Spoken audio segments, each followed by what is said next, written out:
Fred, how do I mute? Oh, Mr. Wilson, whoever's organising you can mute you. Oh, right. What's this? Get the top on. Oh. There you are.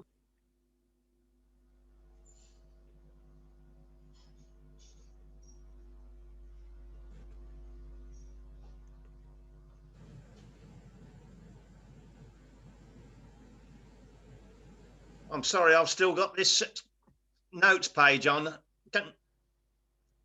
Are you seeing the full screen, or are you seeing the notes down the side? I can't see the notes down the side at the moment. We're seeing the notes at the moment, Dick. Yeah, but the screen's pretty good. Yeah, it's okay. Okay. I thought I'd taken that off, but obviously it's still on. And so rather than take time up going back to it, I will carry on from here. As I said, this is a history of policing Peterborough, but to talk about policing Peterborough, you have to go back to what it's all about. And it starts off really with going back to when I was at training school and the formation of the first modern police force, which was the Metropolitan Police. And this was the statement made by the first Commissioner of Police, Sir Richard Mayne, in 1829. And that is the what we're always taught from the outset: the primary objective of an efficient police force is the prevention of crime. The next is that the detection and punishment of crime, and punishment if a crime is committed. And to these ends, all efforts must be directed to the protection of life and property and the preservation of public tranquility and the absence of crime will alone prove whether those efforts have been successful and whether the reason for which the police were appointed has been attained. That was the statement made in 1829, and I think we can still relate to that today. And it goes, we've got to go back to what it was all about, and it started off with the frank pledge system, which is obviously pre-Norman conquest, and that was really the duty on all citizens to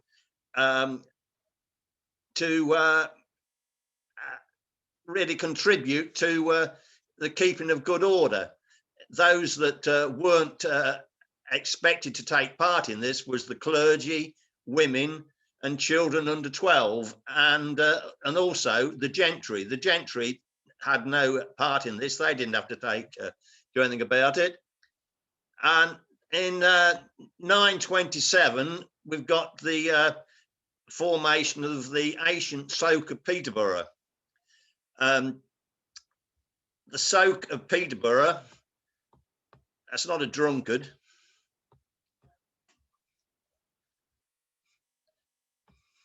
Sorry, I've lost my...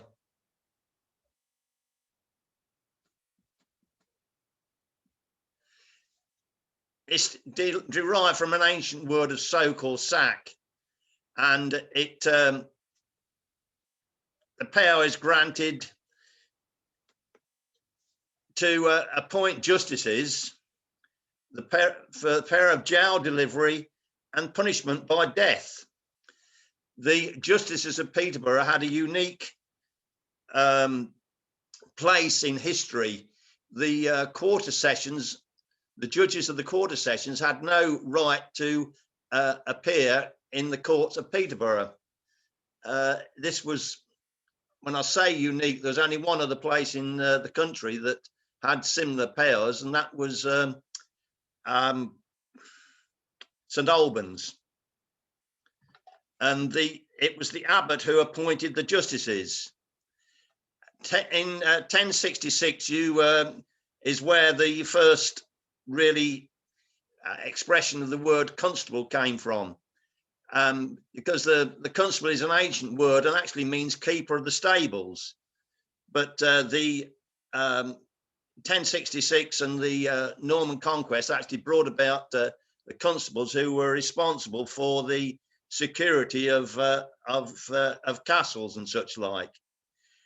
The next thing is the Justice of Peace Act of 1361, which brought about the appointment of JPs and magistrates. The next one is the Vacancy Act of 1824. The Vacancy Act of 1824 is where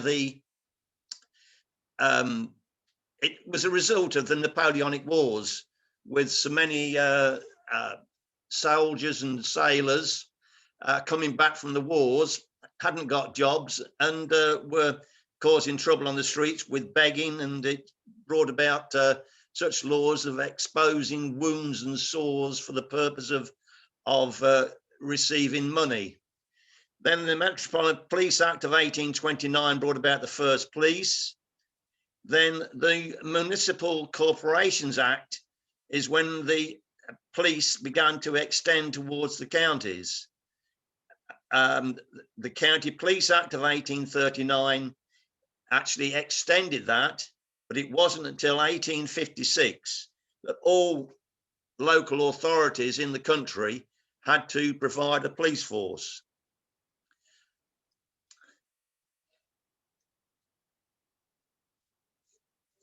Then we then come on to talking more about the Peterborough and the dissolution of the monasteries. The abbot was made the first bishop of Peterborough. Henry VIII granted 3 commissions for the peace of the liberty of Peterborough. And the liberty of Peterborough was basically the soak of Peterborough, and it's rather a strange name, but was still in being, and we still had people talking about the Liberty Men when I first joined the police in '74.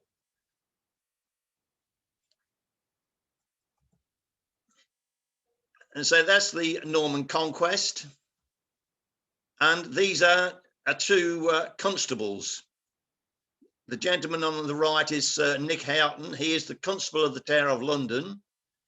And Winston Churchill was also the Constable for the Tower of London, as well as many other titles that he held in, I think he was the Constable of Dover Castle as well.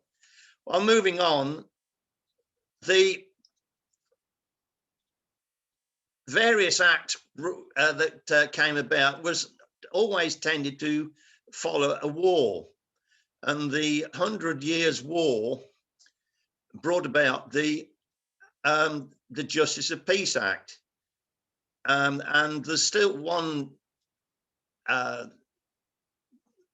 law really that is in, I think is still in common use, and that is being bound over to keep the peace goes back to the formation of the Justice of Peace Act in 1536, and is still in use today.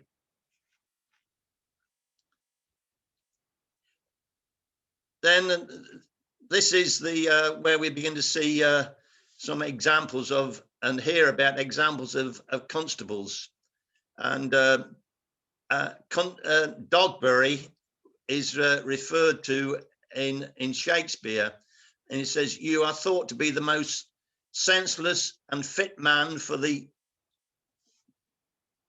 constable of the watch, therefore bear you the lantern." And now Dogberry was an anonymous character who used to appear in a police magazine, who had various comments on various things that came about as a result of new Home Secretaries, new Chief Constables, and various things like that. He was sort of a he had an ear into everything. Now the Bow Street Runners are often referred to as the first police force. Well, they were actually more like bailiffs, and it was Henry Fielding here who introduced the Bow Street Runners. Now, Henry Fielding, as many people will know, was an author, and one of his books was the rather bawdy novel Tom Jones. And another character was William Hogarth. And William Hogarth made some interesting paintings, which were a view on life in London in the 17th and 18th century, when the water wasn't fit to drink. So consequently, the safest thing for people to drink was really beer. But it also brought about what is nowadays considered to be a rather upmarket drink, and with there's that many different variations of it. But at that time, gin was thought, well, it was called Mother's Ruin. And if you look at this view here, these are two paintings. They've been brought together, and one is Beer Street and the other is Gin Lane. And if you look at this, you can see the comments that Hogarth was making. There's this woman here absolutely out of her head, and the baby falling down into obviously to their death. There's a body hanging on the gibbet over there. The pawnbrokers is the busiest place in the street, the only place where anybody looks to have any wealth. Houses are all tumbling down, and it was deemed as the view on society as it was. Whereas those that were drinking,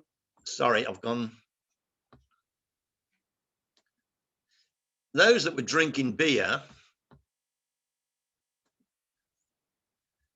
life is somewhat different. The pawnbrokers is now the place that is falling down. Everybody looks jovial and happy, and every life was so much better.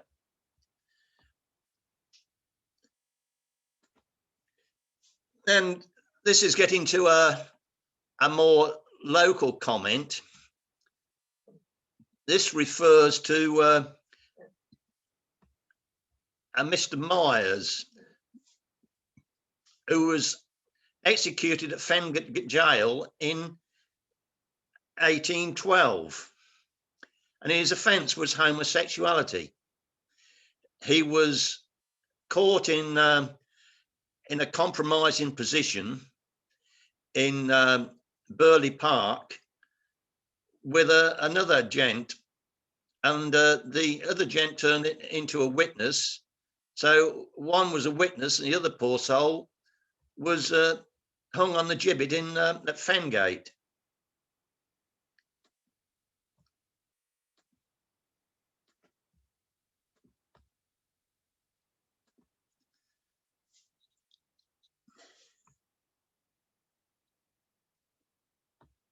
And this is a view of the main gate into the cathedral, and behind there is where the abbot's jail was.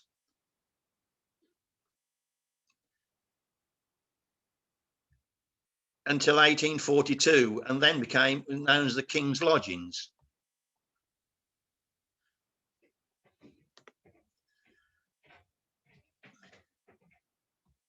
And that's a report about David Thomas Myers. Said he was tried on an indictment charging him with the commission of an abominable offence with Thomas Crowe, the apprentice to Mr. Horden Taylor of Stamford in Burley Park. The nature of the case prevents our giving more than an abstract of the business. The evidence of Crowe was corroborated in the most satisfactory matter by several respectable witnesses, And on the part of the defence, though 11 persons were called to invalidate Crow's evidence, nothing transpired to affect it in the least. And after impartial summing up of the evidence, by the learned chairman, the jury retired and in less than 5 minutes returned with a verdict of guilty. Sentence was immediately passed on the prisoner and his death warrant is signed for Monday, the 4th of May next. So fairly quick justice in those days. We're then moving on to what again, as I already said, became the start of where modern policing came about, and it was the Napoleonic Wars from 1803 to 1815 with, of course, Nelson winning the Battle of Trafalgar, and which was also where he died.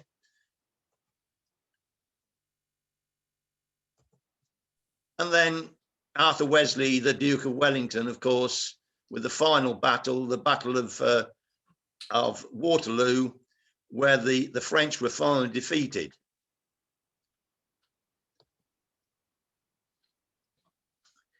As I've said, the Vagrancy Act of 1824 was an act for the punishment of disorderly persons and vagabonds. But as it's after the Napoleonic Wars, as I've referred to earlier, there was that many soldiers and sailors that had been, Wellington described his army. He's saying, well, I don't know what they do to the enemy, but they frighten the hell out of me. And they'd been conscripted into the army. They'd fought. They'd come back, and of course there was nothing that there was no work for them. So many of them were maimed with losing limbs. There were beggars on the streets, and Peel set about setting up the Metropolitan Police. And the Metropolitan Police were, initially they were, I was reading the other day that one of the things they weren't expected to do was that they weren't expected to arrest people. They were expected to just by their presence prevent crime rather than prosecute crime. But things began to change. And then, so the County Police Act of 1839 brought about the formation of the Northampton Constabulary. They set up, they were formed in 1840. Well, all that is Northamptonshire, and we've just been laughing about the Nen and the Neen. And it was all new Northamptonshire, including that bit there, which is the soak of Peterborough. But the County Police Act, it only involves setting up a police force for that part of the county coloured in yellow. And that is the soak of Peterborough. And that was set up in 1857 with the Liberty of Peterborough Constabulary. And the Chief Constable of Northamptonshire and the Liberty was Captain Henry Lambert Bailey. In those days, you tend to find that most Chief Constables were former army officers.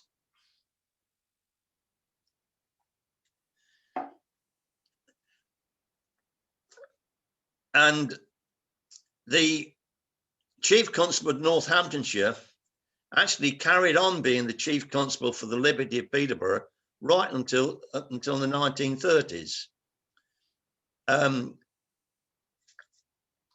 Out of personal interest, my great uncle James Fenix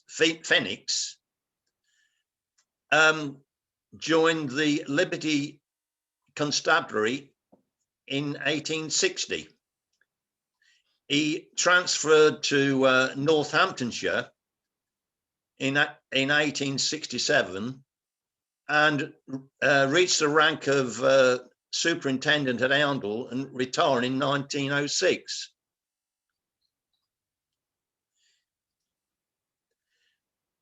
The Liberty of Peterborough Constabulary, their headquarters was at the old jail in Thorpe Road. That is an aerial view of the old jail.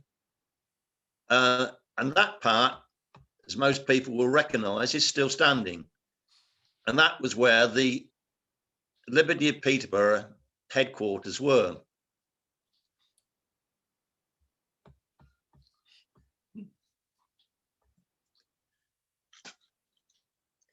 And these are the parishes in the Liberty of Peterborough. And you see it goes right up to Stamford, Wittering, Thornall, St Martin's with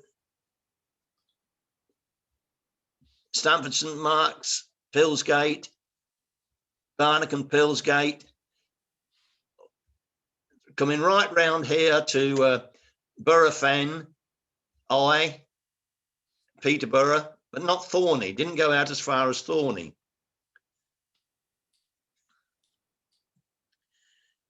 And that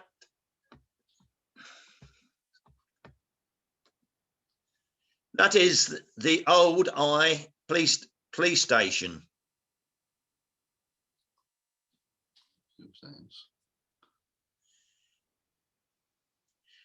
The bridge fair at Peterborough, it's not quite as big as it used to be, but I'm sure many of the Peterborough older people who've been in Peterborough for a number of years will remember when it extended both sides of the railway line down Oundle Road.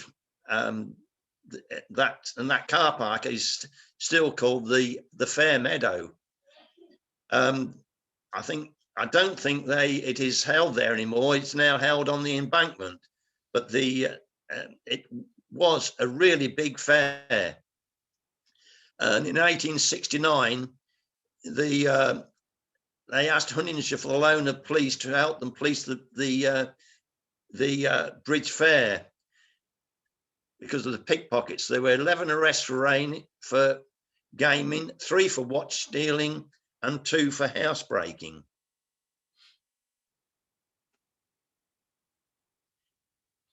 The establishment of the Liberty of Peterborough at that time was 2 sergeants, 12 constables.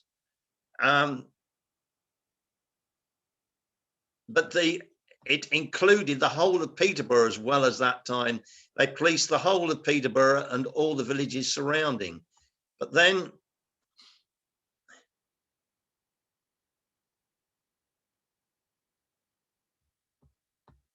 it was taken over. This is Milton Street Police Station, which was when the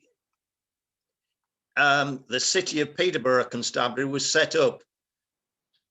I've lost the date when that was now.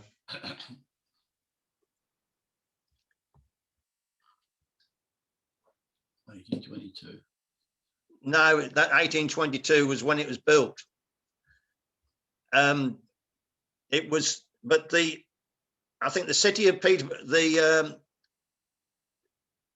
the City of Peterborough Constabulary was a separate force and was set up about 7 years after the formation of the Liberty, and had its own chief constable, but was only responsible for the smaller area of Peterborough. And that is a map of an Ordnance Survey map of Peterborough in 1906. And there's Milton Street and the police station. And that is the entire Peterborough police force in 1874. The year it was set up, there you go, it's 1874 when the Peterborough police was set up. It was at its headquarters in Milton Street, Peterborough.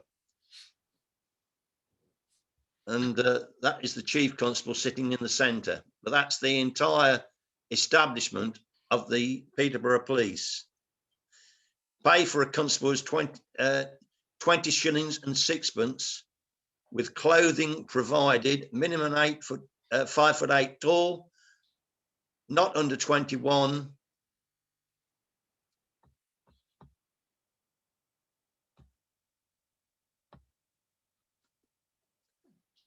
And that is a typical view of the police at that time. And one of the responsibilities they had was winding the clock. And there was an annual bill for winding the clock of 5 shillings.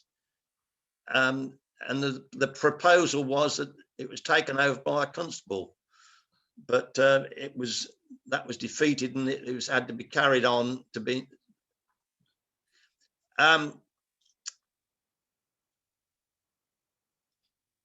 And 6 men were allowed to police the agricultural show. And this was in Millfield, so called because it had a mill. And the mill is where it was Adam's Mill, and there was a garage there until relatively recently called Adam's Garage. It's now roughly where the supermarket is. There's a big supermarket on the left-hand side as you go into Millfield. And that's where the agricultural show was held until the 1930s, when it moved to Eastfield. Another view of constables of the city force. This always rather amuses me, how the chief constable has to sit on a higher chair than the remaining people.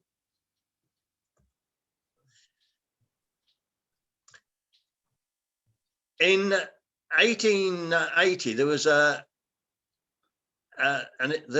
was an election year, and Peterborough seemed to have quite a reputation for some of the hustings getting rather out of hand, and there was a talk of flaming barrels of tar being rolled down Narrow Bridge Street. Narrow Bridge Street is where the town hall is now, which is now quite a wide thoroughfare. But when the town hall was built, all these buildings on this side of the road were demolished to make way for the town hall. The town hall was actually built behind them, and when it was completed, these buildings were demolished.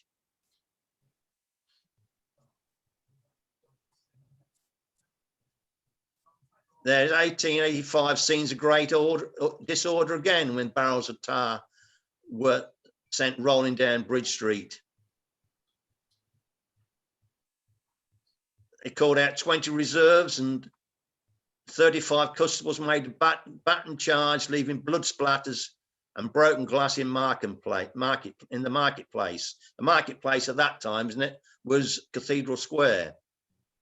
And there was a petition of 900 complaining of the brutality.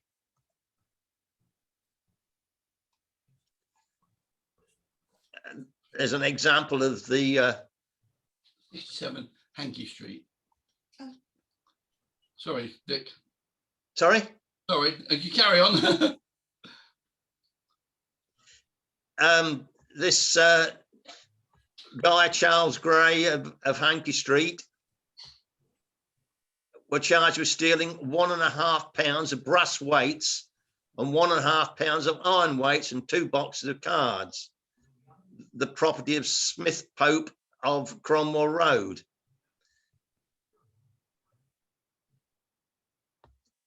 Detective Smith spoke to interview the lad Taylor, who produced the weights, of which the witness took possession.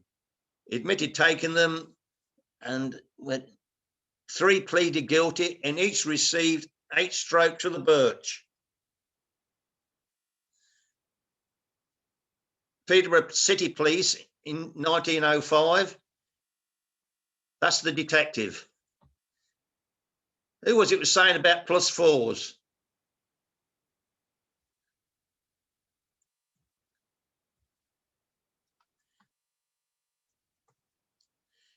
Right, this city centre and that area there that's shaded in is this area that was now is taken over by the building of Queensgate.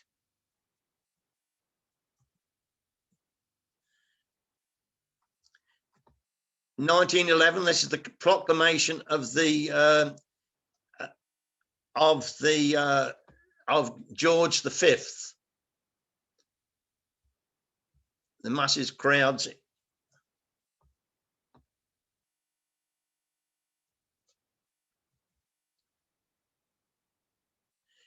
This is moving on. This is now to the start of the beginning of the First World War, and I think John Dewis gave us a talk about this some time ago, and which was the riots that took place in Peterborough of anti-German feeling against Franks the butchers. Frederick Frank had come from Germany in the 1870s and set up business in Peterborough. And at the start of the First World War in 1914, there was a lot of anti-German feeling, and his shop premises were stoned. Massive crowds grew outside, and the riot act was read, and the military were called in to restore calm. That's Frederick Frank, who, as a result of all this, moved away from Peterborough, and they didn't come back until the 1920s, and then set up a shop in Broadbridge Street. Now, this is Thomas Danby, who was the Chief Constable of the Peterborough City Police, and he was actually the first Chief Constable to take responsibility for both the Liberty and the City.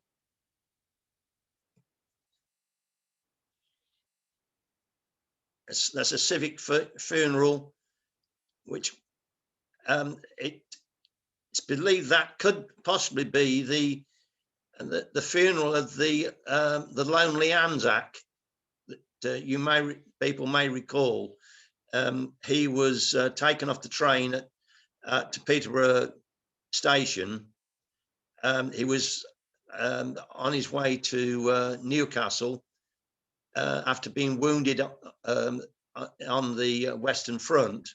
He was so ill, he was taken off the train, taken to the infirmary where he died, and was then given a civic funeral. And there's a memorial to him in the Central Park.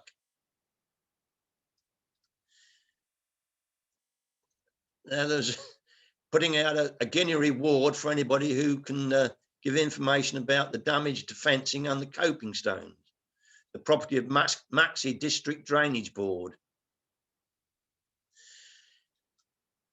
1919 was the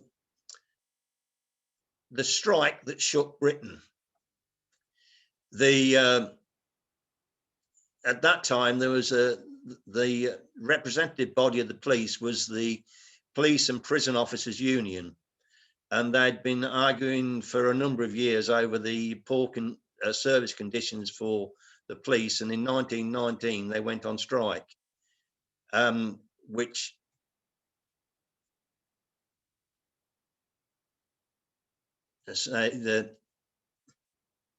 brought about the change that to policing conditions, and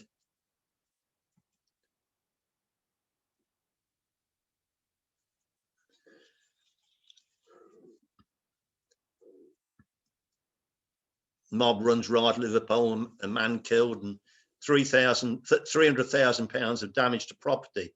Dread to think what that would be in modern money. And the Desborough report brought about the formation of the police federation and made it illegal for the police to strike and belong to a trade union. And they really just got things sorted out in time, because in 1926 they needed the police to help police the general strike.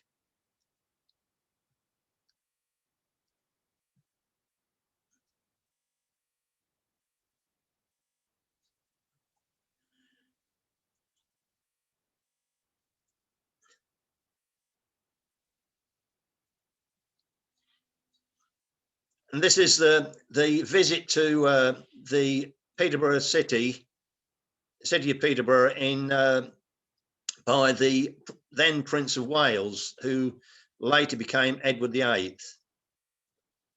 And the smart group of men marching back to Milton Street.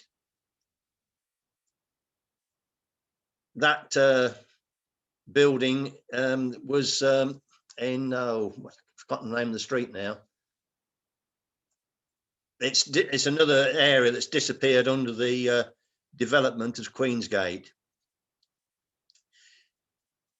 Westgate Corner.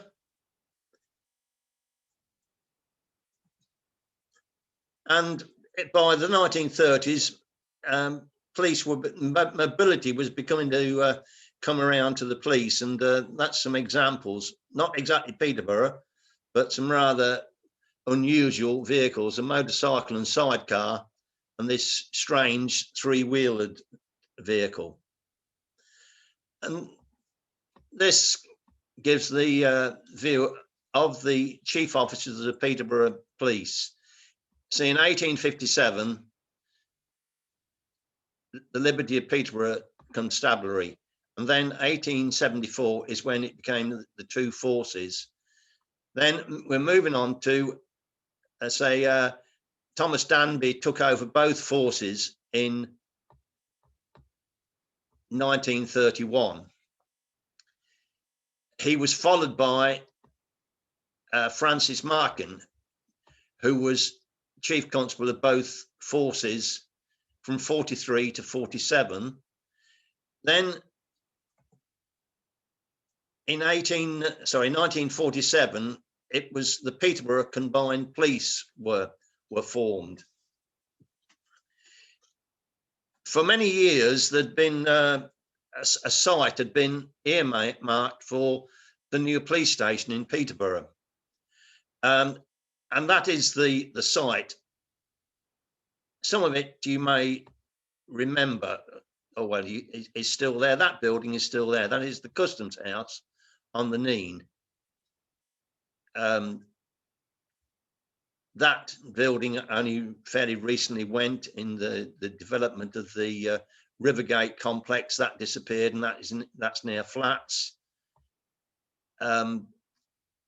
This is where the new development of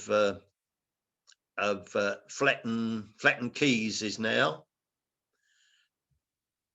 and I believe that is the old bridge that was replaced in the 1930s. And this is King George VI's coronation. And moving on to the war, when the officers had to prepare for the event of war, and this is them getting the being acclimatized into what it would be like to be gassed, and going putting on the gas masks and going into a gas-filled chamber. In the war, their responsibilities were extended to, and they were involved with the civil defence. The civil defence was also set in the old jail down Thorpe Road. And as a result of the Americans coming into the war and the American bases at Kingscliff and Glatton, and one of the regular visitors to Peterborough at that time was Clark Gable.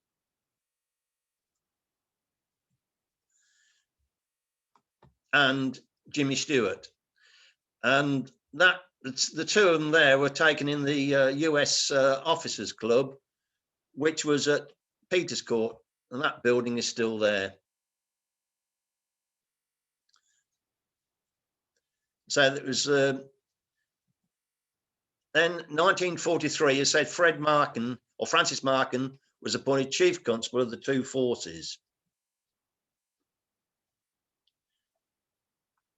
Then we've got VE Day, 8th of May 1945. Then, as I say, the Peterborough Police Amalgamation Order of 1847 created Peterborough Combined Police. And they were still, the main police station then was still Milton Street, which was getting to be a very dilapidated state.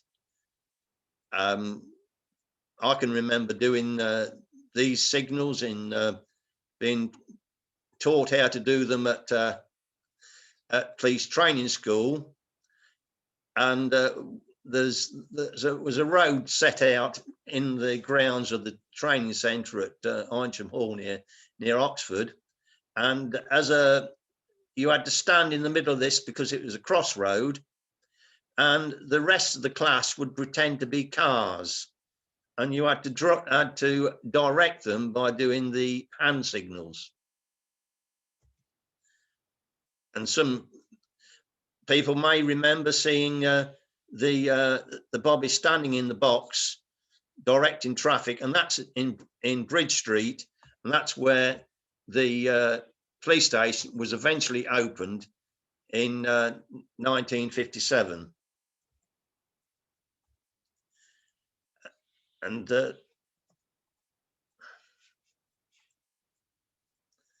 I've showed before, that's the old police station house at Eye. In the 1950s, those new police houses were built, and these are mirrored in lots of different villages all the way around Peterborough. There's an identical set of houses like that at Wittering. There's houses at Helpston, Barnock.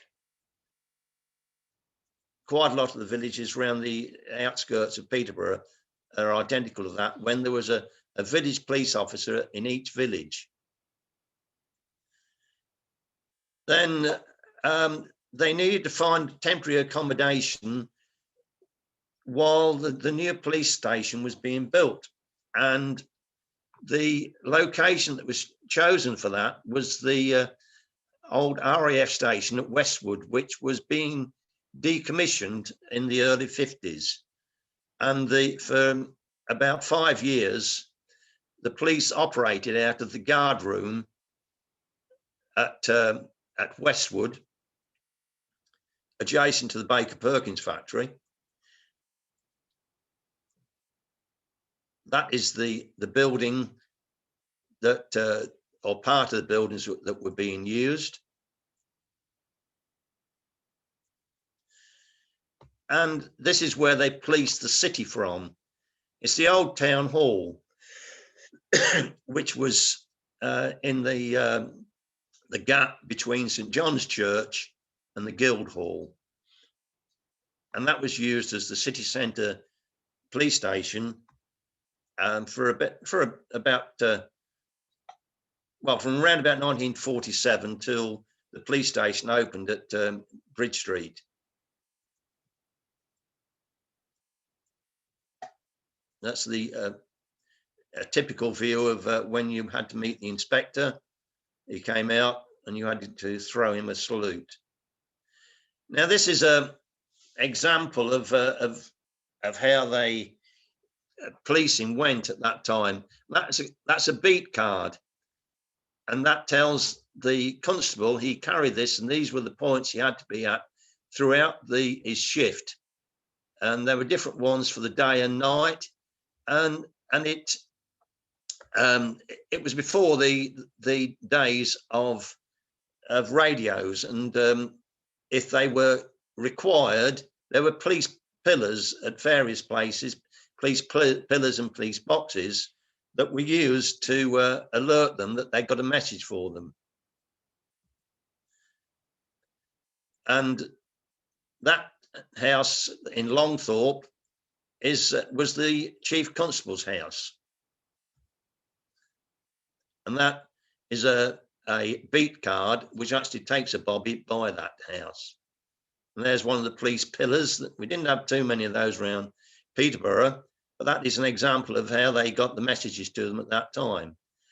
And this is Midland Road, the corner, that's where the hospital was. Well, there was another police box just here.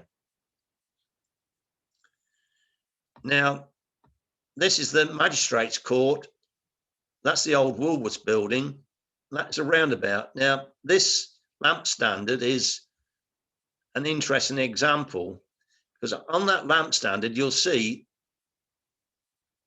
just there, that's a blue light. Now, that lamp standard didn't stand there back in those days. It used to stand here.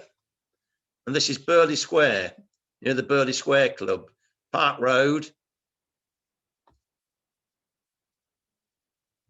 Crawthorne Road coming down here, Burley Road over there. And that pillar stood in the centre of this roundabout. And there was a police box just here. And when a message was coming in, the blue light would flash. And the idea was that the bobby who was policing down here could see that from all directions.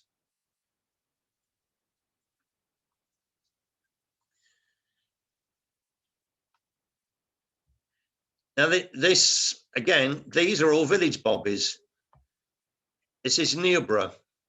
The pub's no longer there, but that's the rural sergeant. And these are two, that's, I'm told, is Sergeant Trundle. That, I knew this guy, that was George Wilkinson, and he was one of my first inspectors. And that's PC Smart. Now, the city of Peterborough Combined Police were quite a smart force. That was the normal helmet, and that was the ceremonial helmet, but they are the same helmet. The top was unscrewed and replaced with a spike, and the chain added around the edge. And there they are at the cathedral, wearing the smart helmets for the Mayor's Parade. I'm going to whip through these fairly quick, but that's an example. In those days, the PC had to ask permission to get married, and that's the PC who put that report in, Alan Swain. In 1957, when the new police station was first opened, that was the establishment of the mobile vehicle fleet. An Austin A90, and the police dogs, just 2 police dogs for the whole force. And the officers and sergeants of the combined force in 1957. And you can see by now there was almost as many officers and sergeants as there was for the entire force in the turn of the century. And this is the plans for the new police station. I call it the new police station. Of course, it's no longer there. That's the new headquarters, as you say, in 1957. And an aerial view of the same. And that's where I first started in 1974. And this building there was the extension of it when they run out of room, this is while they're waiting for the new police station to be built at Fort Wood. And that's a terrapin building. And that is more recently, just prior to it being demolished, is when it became a roundabout. And as I said before about the smartness of the police, and for 1 year they had an experimental summer uniform. One of the only forces in the country to try this out. It wasn't a success. Apparently they were very hot and soon got very grubby. The old police station was being demolished.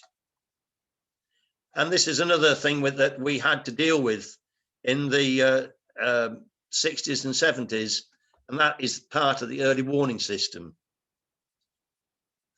Warning of nuclear attack. If it was pulsating a steady click, you knew you're all right. It's when that click changed. And this was the mobile columns that were formed then to deal with public order issues that they were expected would break out after nuclear attack. Well, the reality is there wouldn't be anything left. And in the world's first mini roundabout was set up at Oundle Road in 1970. And I thought rather interesting, the total lack of any health and safety. A few traffic cones, a few people in white coats, but nothing else. And this is moving on to the pocket radios that came into being in the early 70s, and the Panda cars, but still using cycles. And Cambridge had Vespers. The royal visits carried on. Actually, I was somewhere along here because I can remember seeing this as a child.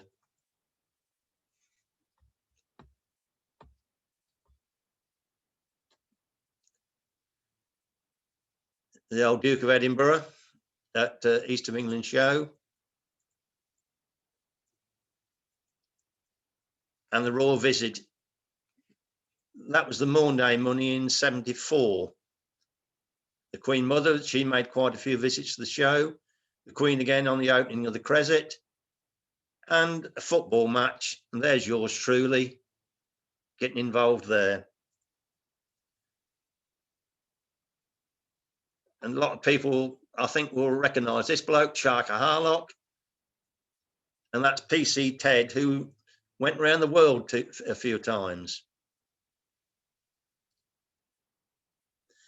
Then here we are, we're now moving up more to the present day with the setting up of the police station at Thorpe Wood in 1978.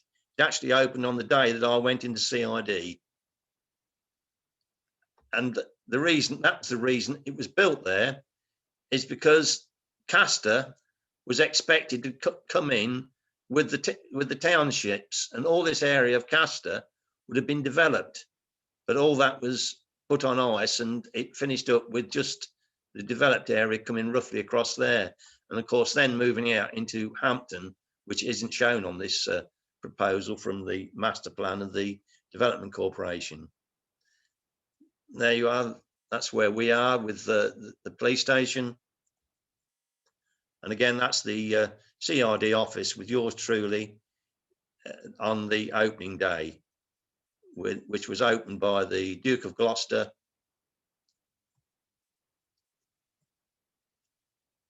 And just as a note of interest, a few notable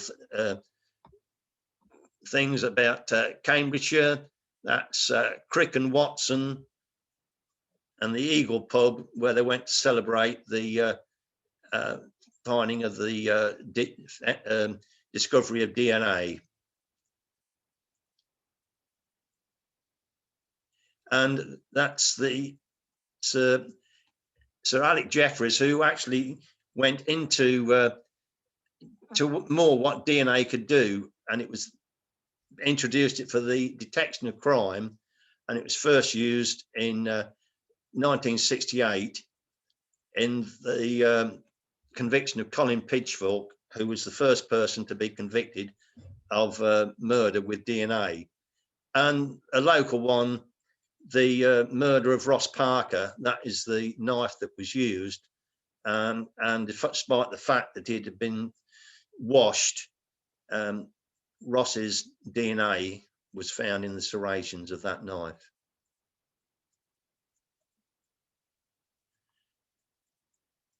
Police is changing, but it's changing again because that's a PCSO.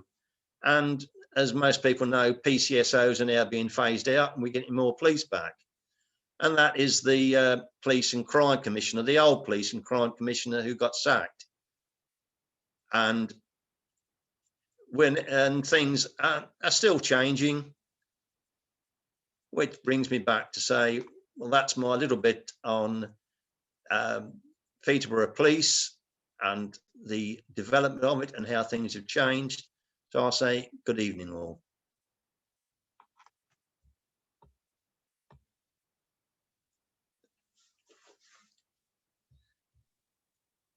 Thank you, Dick. Well, that was excellent. Extremely interesting. I think not only was it about policing, but it was also the history of it all. Well, he's still in, so when that disappears. So can I ask if there's any questions of Dick following that talk? Ask him if he does double line talks. Except to say, Dick, that my father was Henry Lambert. Henry Lambert. My father was Henry Lambert. Yeah. Not that one. Another one. One of the Good. the house that Markin used to live in, Dick, at the end of Harewood Gardens, is still there. Yeah. And I also used to work, when I used to work at the town hall in my early first job, I used to work with a lady called Miss Danby, and she was the daughter of the chief constable. Yeah.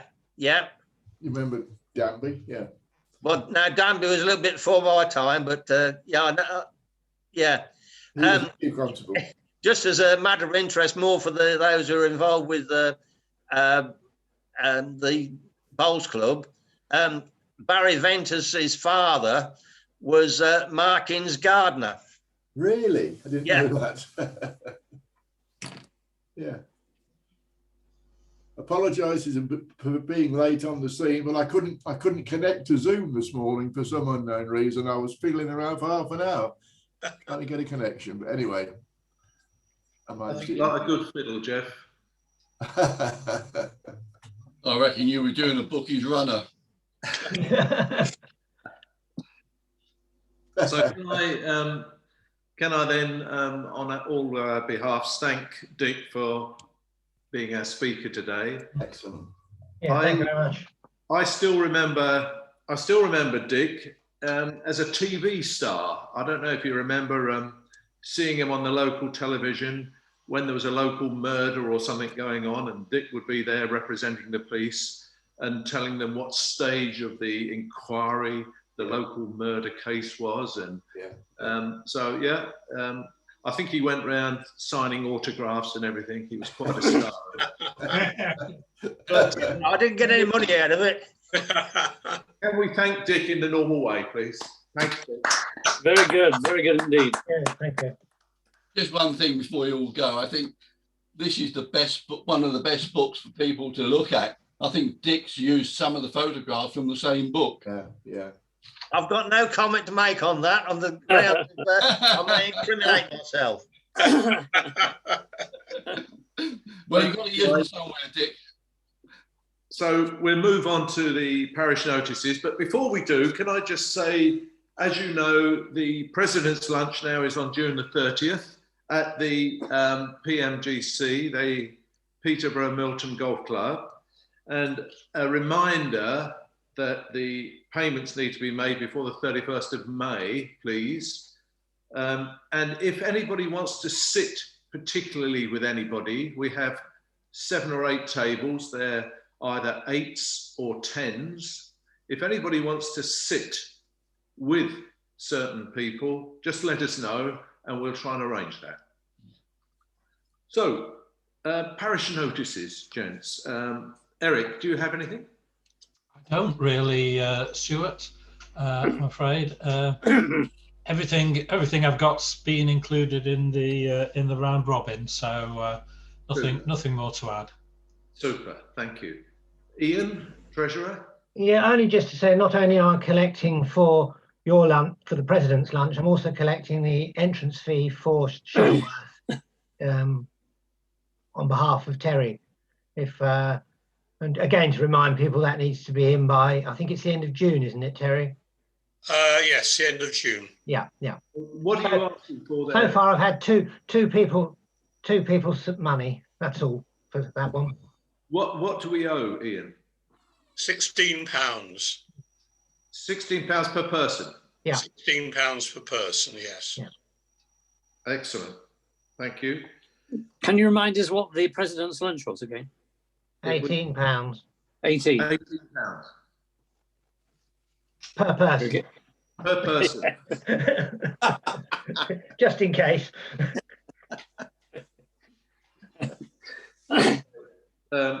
Peter, Stuart? You're muted.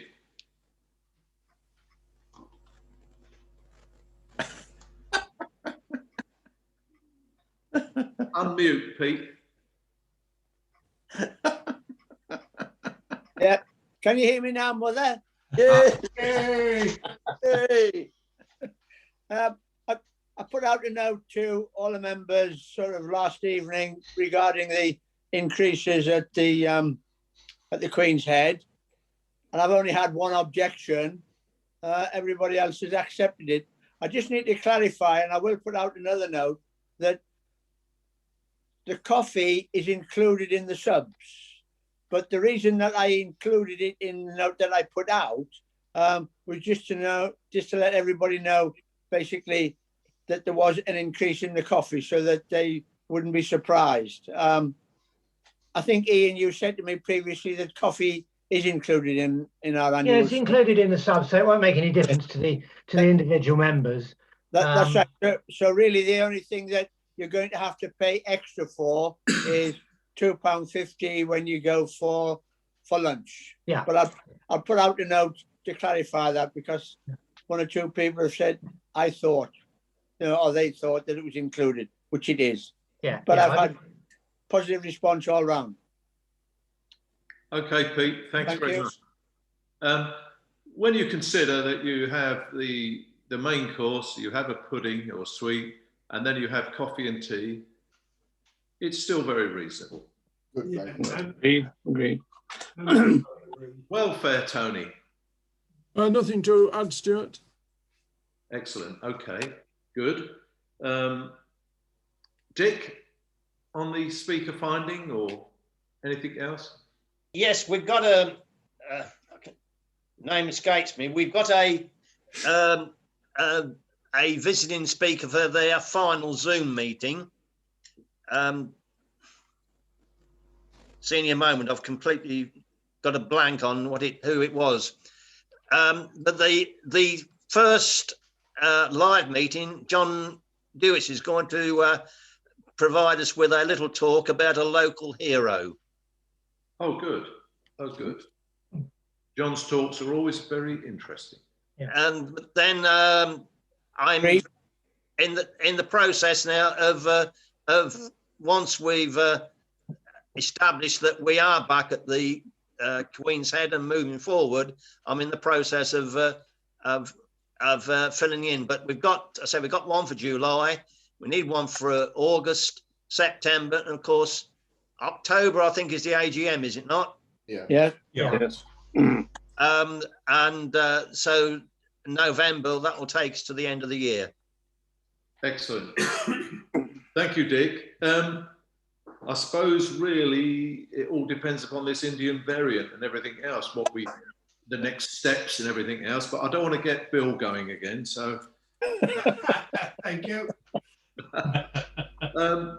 Walks, Barry. I'm sure you've got something to say there. Well, you've all had your email and I've had a good response. And with a bit of prompting this morning, we are 15 walkers and 15 diners at the moment. Still got to hear from Dick, Tony and Rakesh. But I will almost certainly go ahead and book a third tape, which will almost certainly be inside. I hope you're all happy with that. Being, you know, this summer can be inclement. I assume so. Nobody questioned this in any of the responses. But Harry, yeah, that's, sorry? David Longworth, can you put me on your email address? Because I don't have these emails on the books. Well, I thought you always play golf on Thursdays and you said you wouldn't be walking. No. Friday, right. Friday I play golf. Oh, right. Well, I had mentioned it and I thought, sorry, I will certainly... Thank you very much. I will certainly sort out your email address, yes. Barry, yes.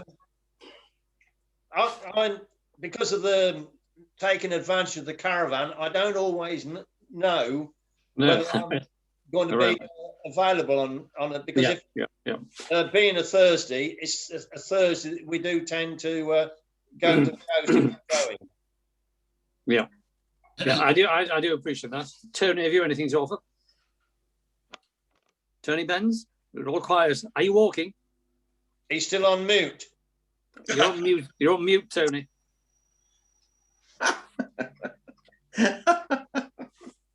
You're on mute, Tony. Can't hear you. Tony, we can't hear you. Yeah, Jill's coming to sort it out.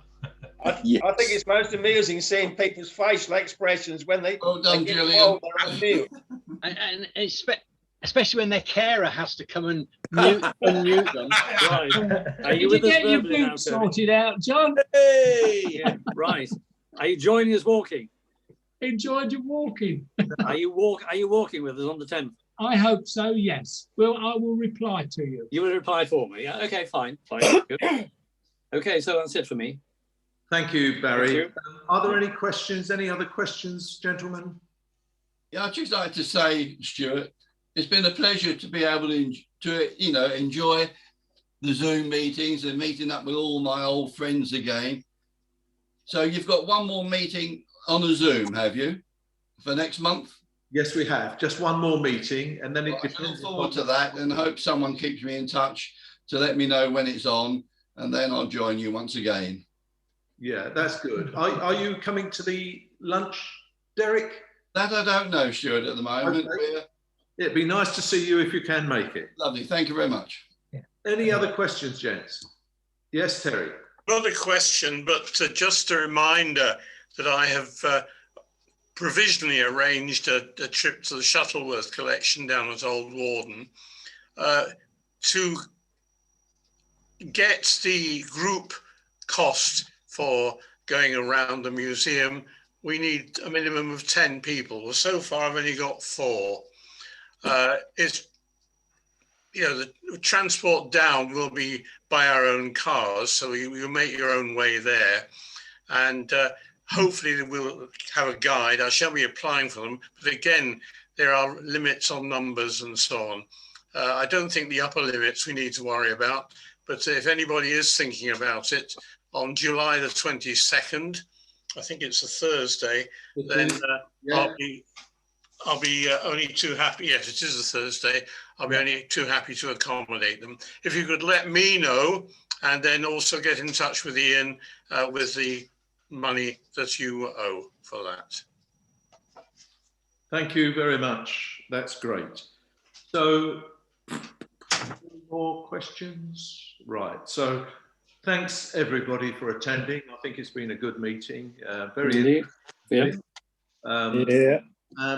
So, as you all know, the next meeting is Barry's Walk on June the 10th at the Paper Mills. Indeed. So apart from that, good morning to everybody, and the meeting is closed. And good morning to you. Thank you, Stuart.